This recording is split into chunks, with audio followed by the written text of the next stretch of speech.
તું પરમાત્મા છું, આવું કોઈને કહીએ એટલે પરમાત્મા કે આત્મા કે બ્રહ્મ થઈ ના જાય.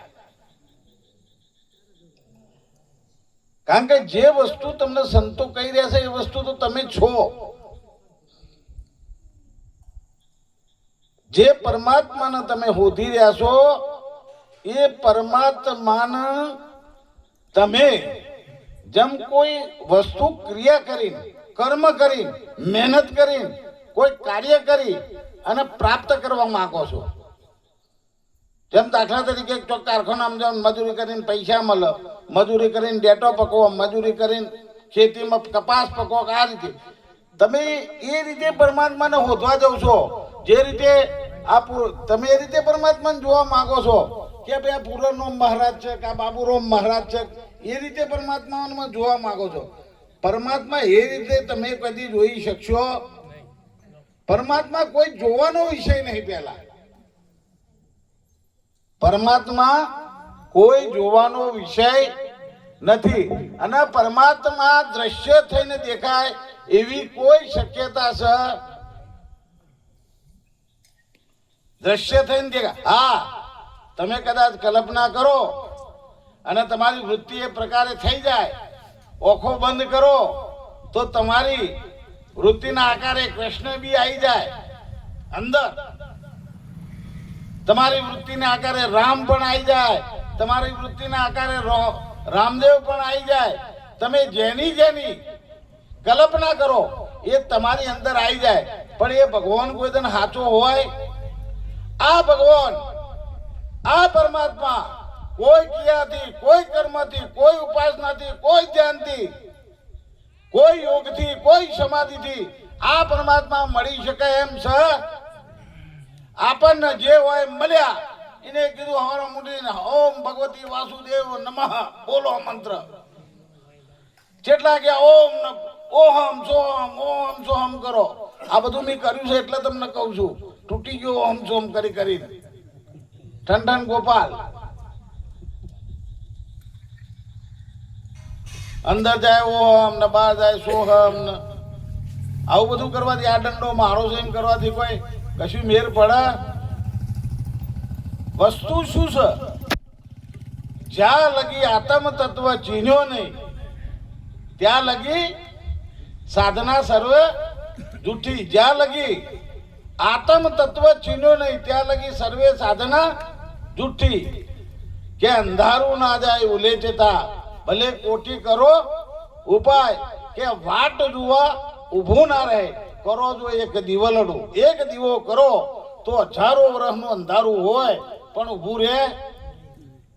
એમ કોઈ સદગુરુ મળી જાય અને જો એક જ્ઞાનનો દીવો તમારી અંદર પ્રગટ કરી દે તો સાહેબ તમારે કોઈ પ્રક્રિયામાં ઉતરવાની જરૂર છે? ઠંડા પાણીમાં નાહવાની જરૂર છે? ઊભા રહીને એક પગે તપ કરવાની જરૂર છે? આ જપ તપનો વિષય જ નહીં.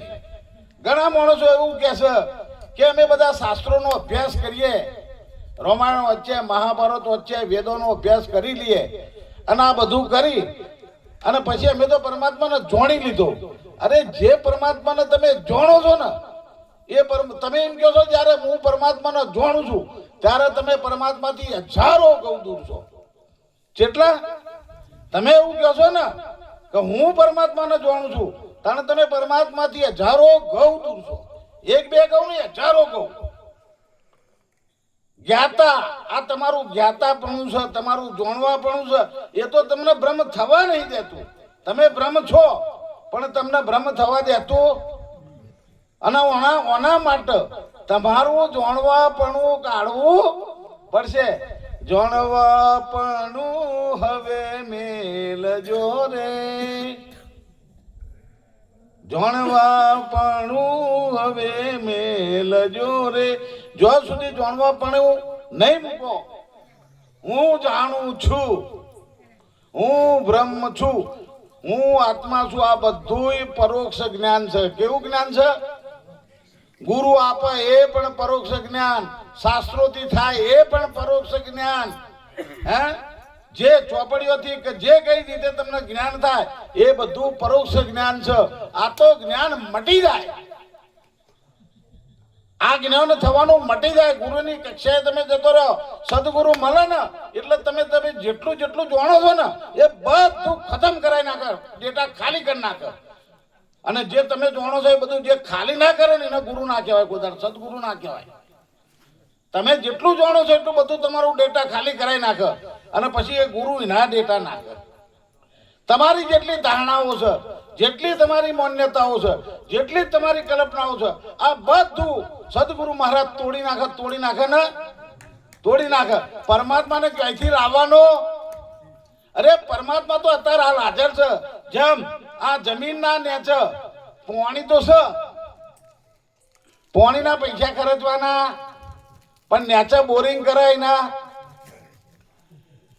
જેટલાનો બોર કરવો એટલો થાય એવો તમારા હાથમાં છે. પણ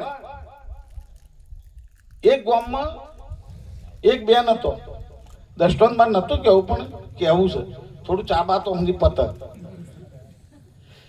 તે આ બેન છે ને કોઈ મરી જાય અને પછી રાવણ જાય ને એટલે ગમે તો જાય તો ગમે તો કહો તો હોણસી હોય, કહો તો તાવે તો હોય.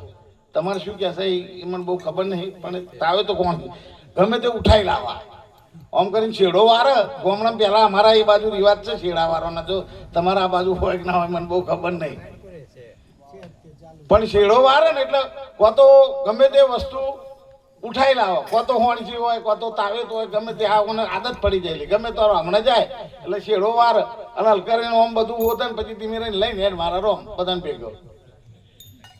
એક જગ્યાએ આવું કાઠિયાવાડી જેવું ગોમ છે તો જયા, પણ રાવણો બહુ આવી ગયેલો. રાવણો અમારે એ બાજુ રાવણો કે એ દાડો 2-3 ગામને ભેગી બેનો આવી ગઈ એટલે આખું ભરાઈ ગયું બધું. એટલે પેલી મોડી પડી પેલી બેન, એટલે જમણી તમની કરી અને પહોંચી તો જઈ અને પેલો શેડો કરી દીધો અને આમ હાથ નાખે, પણ પેલું ભીડ થઈ જાય એટલે કશું હાથમાં આવે. પણ એ પહેલાના જમાનામાં પેલી ક્યાં કોઠીઓ હતી, કોઠી આગળ પેલો કોણું એમાં હાથ જતો રહ્યો અને ચેટલાય વરહોની મય પેલી હુતરી પેલી દોરી ભરેલી કાઠીની તે આનો શેડો અને હાથમાં આવી ગયો. તા તો શેડો ખેંચ કરે. આ તો એના ઘરનો મરનારો હતો એ બધો સોનો રહ્યો. છેલ્લે ઘરની એ ઘરવાળો જેનો મરી ગયો એ ઘરવાળી રોતી હતી એ બંધ થઈ ગઈ, પણ પેલી બંધ થાય એટલે બધો 4-5 જણાએ કીધું કે બધું રોવાનું બધાને બંધ કર્યું કે છેલ્લે ઘરવાળીએ બંધ કર્યું. હવે તમે બંધ કરો ને, પણ કે મારા તું શેડો આવતો. એટલે જ્યાં સુધી સાચા સદગુરુ નહીં મળે તો સુધી આનો શેડો હાથમાં આવશે. આનો શેડો પકડાવનાર અમારા જો પૂરણરામ મહારાજ જેવા મળી જાય. કારણ કે જો અદ્વૈત એટલે શું, તમને અજ્ઞાની રહેવાના દે અને જ્ઞાની થવાના દે. અજ્ઞાની રહેવાના દે અને જ્ઞાની થવાના દે. કોને સદગુરુ કહેવાય? આ તો પગમાં કોટો વાગ્યો હોય ને, પગમાં કોટો વાગ્યો હોય તો એ કોટો કાઢવા માટે એક કોટો બીજો આપણે લેવો